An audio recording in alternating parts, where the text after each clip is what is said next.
अस्सलामु अलैकुम वरहमतुल्लाहि वबरकातुहू। नाज़रीन, अगर आप चाहते हैं कि आपका मैदा ज़िंदगी भर ख़राब ना हो, आपका हाज़मा ज़िंदगी भर ख़राब ना हो, अगर आपके मैदे में तेज़ाबियत है, अगर आपके मैदे में जलन है, गैस है, मैदे में अल्सर है, मैदे में सोज़िश है, तो आपने ये मेरी वीडियो एंड तक आपने लाज़मी देखनी है। ये वीडियो आप लोगों के लिए बहुत इंटरेस्टिंग होने जा रही है।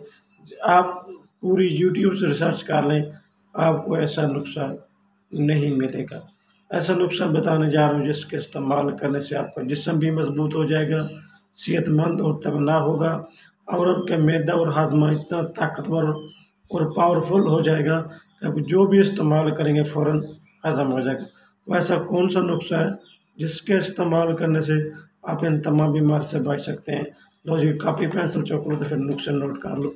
सबसे पहले आपने लेना नाज़रीन पुदीना खुश्क 25 ग्राम, स्याह मिर्च 25 ग्राम, बड़ी इलायची 25 ग्राम, अजवाइन देसी 25 ग्राम, सुंड 25 ग्राम, नौशादर 25 ग्राम, चारों नमक मिक्स करके 50 ग्राम ले लेना है।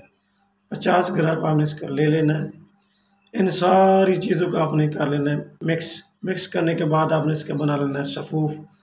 सफ़ूफ बनाने के बाद आपने इसको इस्तेमाल कैसे करना है, कॉपी और तरीक़ाकार उसका नोट कर लें।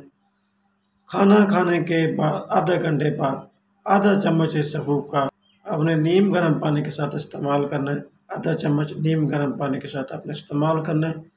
सुबह शाम 4 दिनों के इस्तेमाल करने से इंशाअल्लाह आपके मैदे में जितनी भी गैस है, जलन होती है, तेज़ाबियत बनती है और उसके साथ आपको कब्ज़ रहती है अक्सर, जिसकी वजह से आपके मैदे में स्वेलिंग वगैरह भी हो जाती है, एचपी प्लोरीन भी पॉजिटिव हो जाती है और उसके साथ अगर आप में सर में दर्द रहता है तो इंशाअल्लाह इन तमाम बीमारियों से निजात